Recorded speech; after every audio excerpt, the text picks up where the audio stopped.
Canada is coming off of their very first ever Copa America match against Argentina, the defending Copa America and World Cup champions. They lost the match 2-0, but there's a lot to be proud about. Next up for the men's national team is a date with Peru. So to help me preview the match, I brought on Joshua Kloke from The Athletic, who's actually in Kansas City right now with the Canada camp. So Joshua, I really appreciate the time as always. How are you doing today? Good. As I mentioned before, sweating profusely. It's very, very hot in Kansas City. I didn't really know this, but I didn't know how hot it would be. I also might just be sweating off the 3 pounds of barbecue I ate last night, so perhaps it's on me. Hey, you're taking full advantage of being in Kansas, so that's good to hear. But we're going to rewind a little bit to the first match like we talked about, the 2-0 performance against Argentina. I just want some overall thoughts. This game could have been a 5-2 kind of scoreline. I don't think it could have been a 5-0. I think Canada had plenty of chances as well. We didn't take ours. Argentina had several chances. Crepeau was fantastic. Overall, a 2-0 scoreline probably doesn't really do justice to the game, but what were your thoughts on it? I personally think there's a lot for Canada to be proud of. And I say that because we know that they came in as the massive underdogs.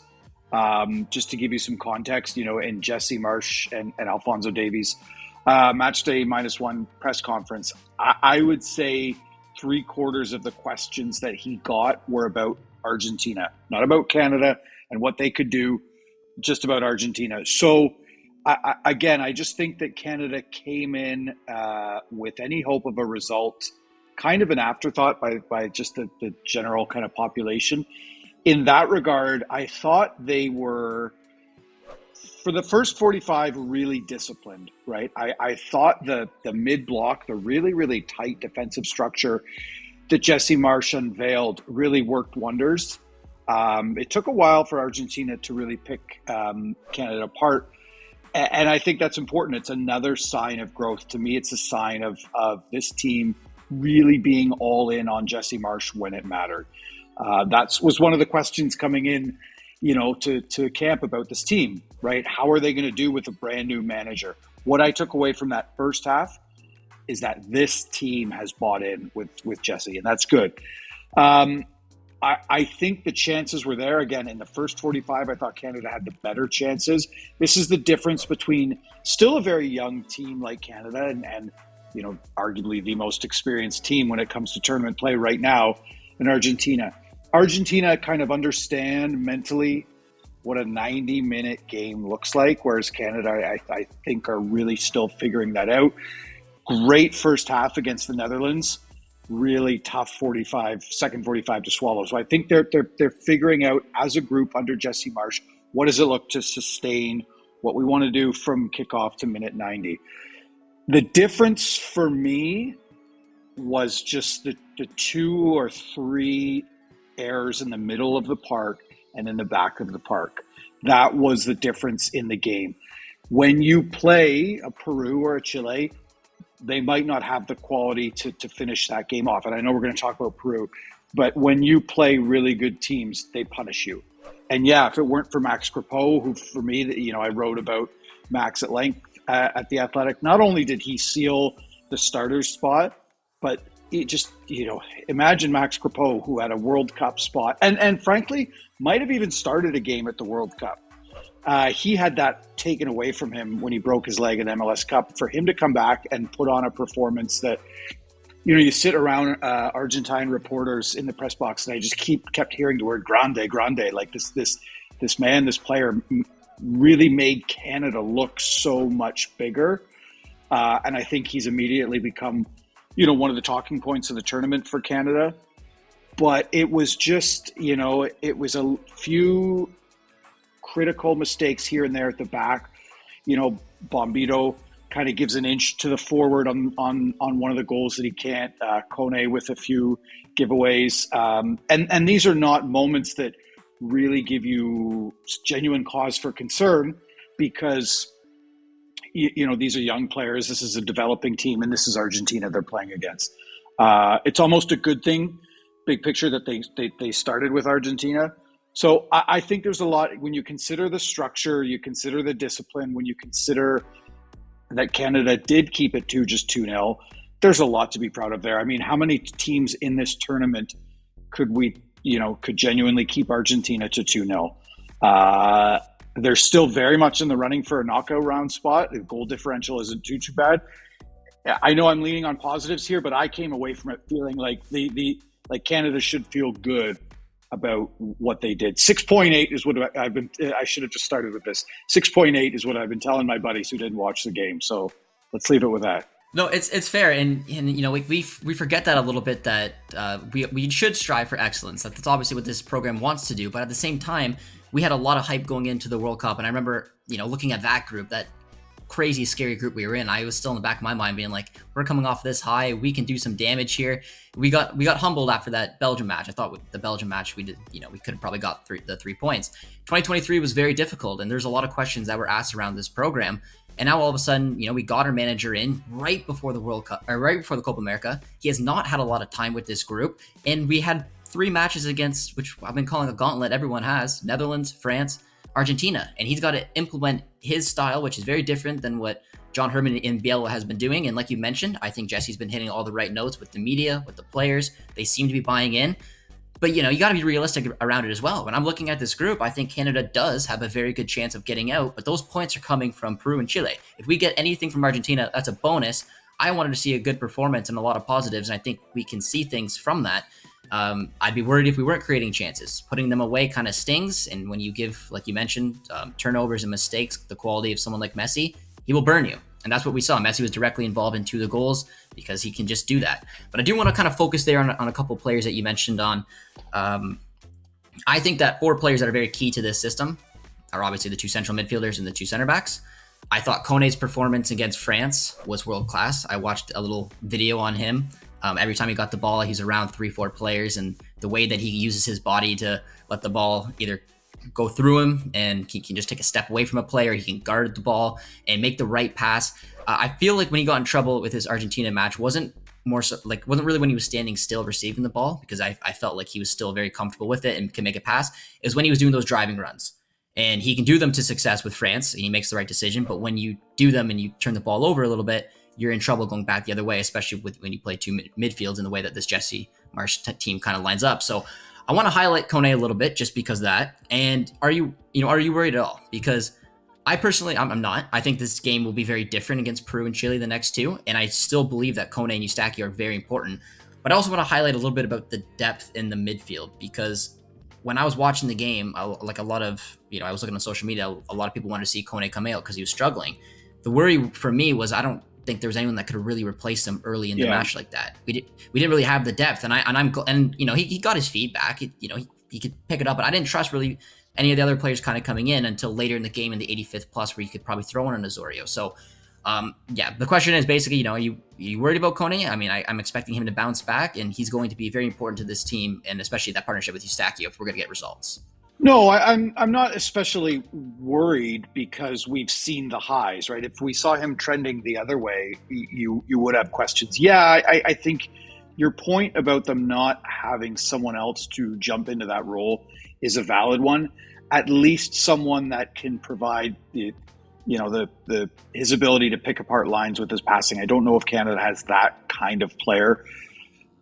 I've spent some time around Ismael Kone this week leading up to the game, and we sort of knew this, but it was a reminder for me just what a special individual he is. This is a player that doesn't get phased by a lot.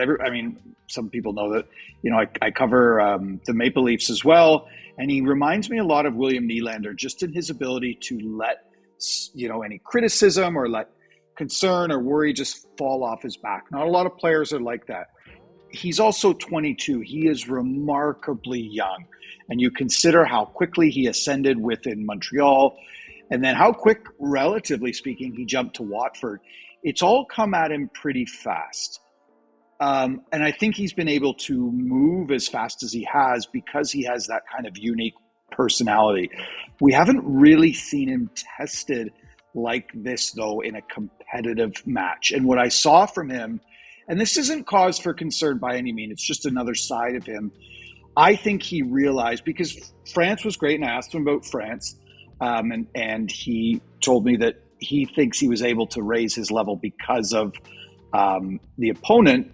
But he reminded me too, like, that was a friendly. Things are different in competitive matches. I saw him. It was very early on. I don't have the minute in front of me, but he went to accept a pass from a defender and went to turn off with his back to the approaching midfielder and went to turn, and he had clearly a pretty slick move in mind, and he was fouled. And when he was fouled, he was on the ground, and I could see him. I'm not sure if it turned up on the broadcast, punching the ground multiple times in frustration. And that to me just showed a player who was really letting the moment get to him. And that's understandable. I'm not concerned about Ismael Kone because he showed me he doesn't live in his head the way a lot of other professionals do. So I think he'll be able. So I think what I'm trying to say is the moment was clearly very heavy for him. But given what we've seen from him and his mentality, I don't have a lot of concern. And I don't think Jesse Marsch does either. Yes, Marsch in his own way called out Ismael Kone, not Kone alone. He said, the difference for me was not the finishing. The difference was the 2 or 3 mistakes we made in the middle of the park. And he also, when he was talking about Max Crepeau, he said, Max had to be big because we made mistakes. Ismael Kone, over the last year or so, has become far more dedicated with his club side to studying video, really, really getting in depth with his own improvement. This is a little story. It was the day, 2 days before the Argentina game, and I was scheduled to speak with Kone. And I had someone with Canada Soccer tell me, we have to wait a little bit on Kone because he only wants to chat at halftime of the Portugal game. He's so laser focused in on watching this game. And sure enough, 30 seconds after, halftime, he comes sprinting downstairs, not sprinting, running, jogging in his own casual manner. And we spoke for most of the time about what he saw from that Portugal game. The point is Ismael Kone understands world football. What he didn't understand, I think, at that time was the moment and how big the pressure can mount. So I feel like you have that one out of the way. What he's going to face against Peru and Kansas City, where there won't be 70,000 opposing fans, it's not going to be the same. I think Ismael Kone has the potential to be one of the best players in Canadian soccer history. We're just right at the beginning of that ascent. No, that's high praise, and I agree. And like I said, I love the mentality about it, but you got to remember he is human. It's insane. The 70,000 people, like a competitive match against Argentina, Messi on the other side, it's not easy. And he's been asked to change his game under Jesse Marsch as well. I think, the friendly against France showed what he is capable of. I had question marks myself about how many times he successfully was able to get out of pressure. Can he do that? I think that we're going to find out against Peru and Chile that he probably can get back to that kind of level. Argentina is difficult. But let's move on to the potential starting 11. And the big question mark I had around the 3 matches is when you watch a tournament, doesn't really matter which one it is, you usually see some tweaks, a couple players here and there in one of the 3 group stage matches. I don't know, but I imagine that the starting 11 would have been was the exact one we all expected for Argentina. And I probably expect that same one against probably Chile, especially if there's no suspension or injury. So I'm curious to see what you think. Do you think Jesse may go with the same starting 11 for all 3? Do you think there's a couple players that could squeak their way in there? Is it Peru? Is that the one you make changes? And then a couple players just to come to mind, obviously, is Richie Larea maybe in for an Alistair Johnston. Jacob Schaffelberg came on and impressed absolutely everybody in Canada with his performance.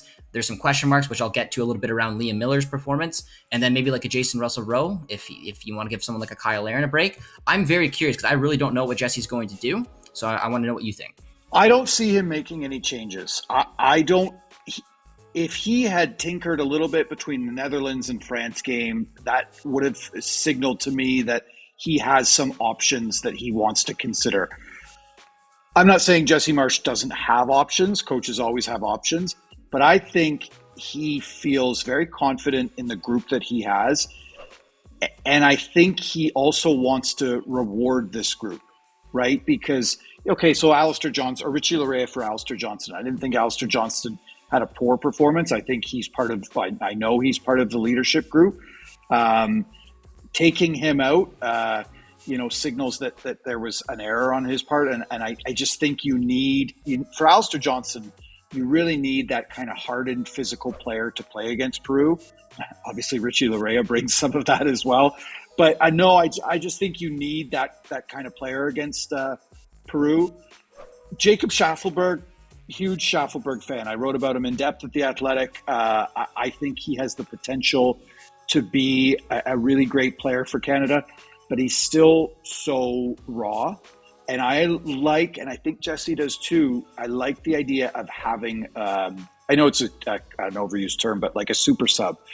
Someone that you can bring on at 65, 70, who completely changes the dynamic of the game. I don't know if Jacob Schaffelberg can maintain the way he plays with his hair on fire, with that incredible mullet on fire for 90 minutes. And I also don't think it's warranted. I think Liam Miller played fantastic against France. I think Jesse Marsch really, really likes the dynamic that Alphonso Davies and Liam Miller bring. I think that's a focal point. They got hit a lot, but I think they're in this together, right? And I think Liam and Alphonso, at least when we're talking about defending, they have to be considered a unit. And so I don't think it's right to bring one out. And then obviously, Kone made mistakes. Derek Cornelius made some mistakes. Moise Bombito did too. Mistakes. These are not egregious errors.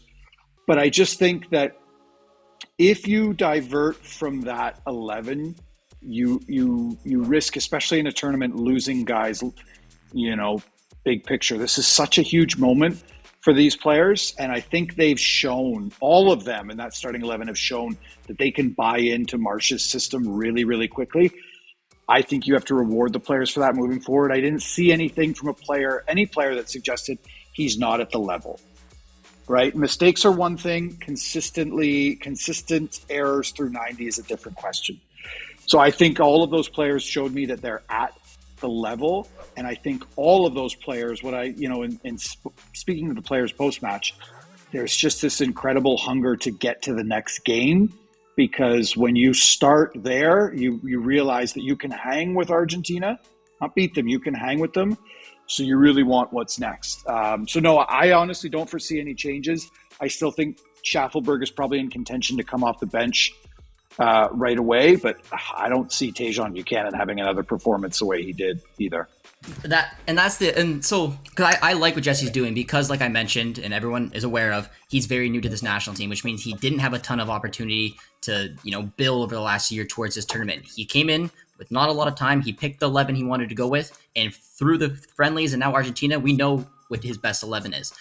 My main worry or wonder was just fitness and trying to game management these players throughout the tournament, which is why I thought maybe some strategic one in, one out kind of changes could maybe happen. But I also heard, and Joshua, you would know this probably more than anyone as well, Jesse works his players hard.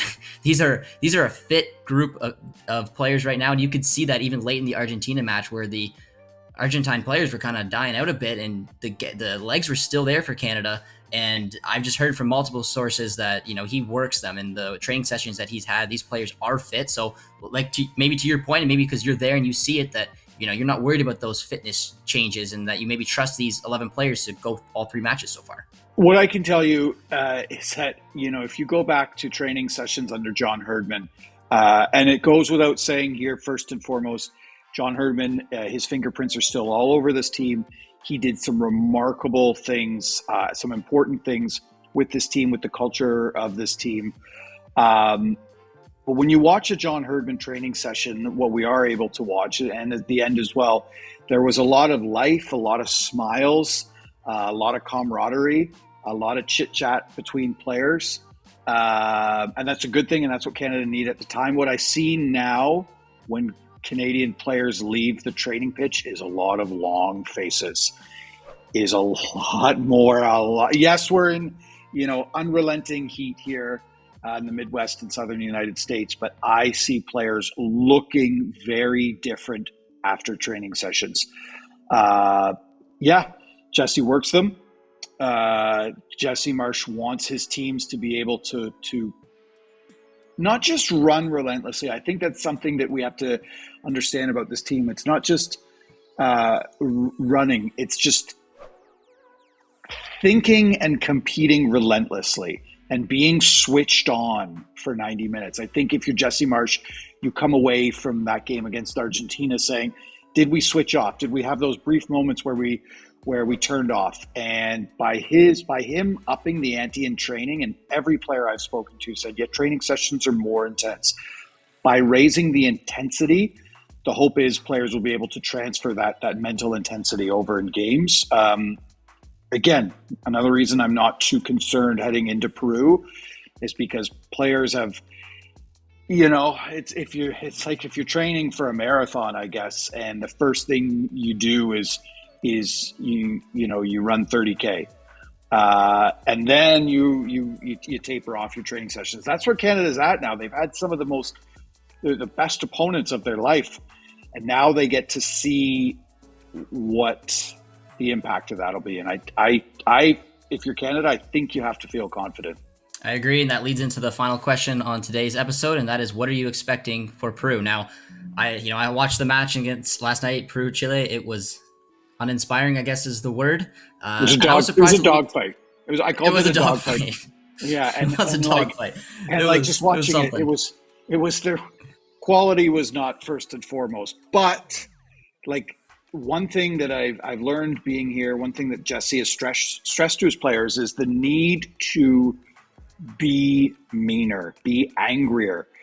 And that means showing more physicality mid-game, but having a more hardened, aggressive mentality, because, players from South America in these tournaments, again, it's cliche, but it's true. It's life or death for these players, right? They're able to fight and claw and scrap in a way that, you might not see with players at their club sides in Europe. And now that Peru is on just 1 point, and they know that,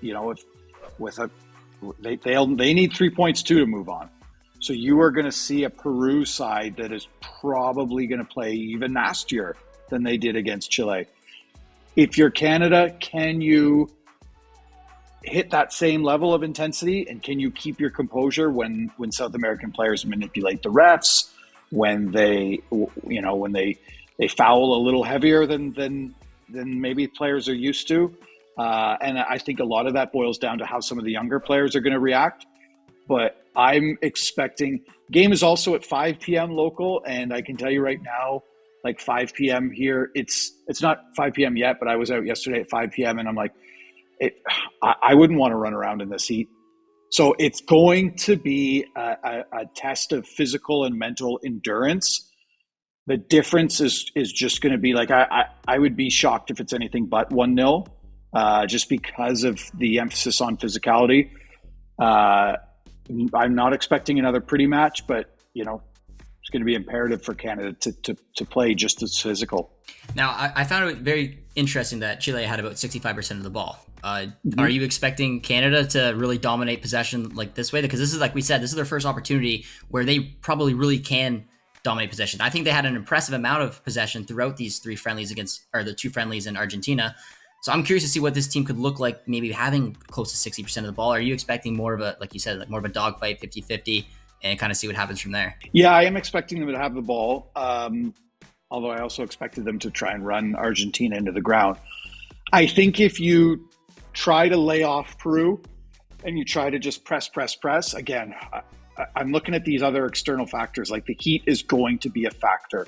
So if you try to run, I don't know how you last for 60 minutes. So I expect Canada to try and slow down the game, be more methodical in possession, rely on Stefan Eustáquio as much as you can. Try and hit, Peru with some long balls. Canada has quality, and that's something Jesse Marsch has talked a lot about in public and in private, is how much quality he believes Canada has and how he thinks that should stack up really, really well. It's just about finding ways to release that quality, let that quality into the wild at the right times. You can't always do that against Argentina. Against Peru, I think you can. I think he wants to give his players, especially starting 11, a chance to have the ball, play with a little more freedom. It wouldn't surprise me if they do own possession against Peru. I agree. Like I said, I'm maybe not like 70-30, but I was thinking more of a 60-40 kind of dictate the play. But sure. Joshua, that is all the time we have for today's preview. I really appreciate the time. Check out Joshua's work at The Athletic. follow him on socials. We'll put his links down in the description below. I really appreciate the time, and enjoy the game and enjoy the Kansas Heat. Will do. Thanks so much, man.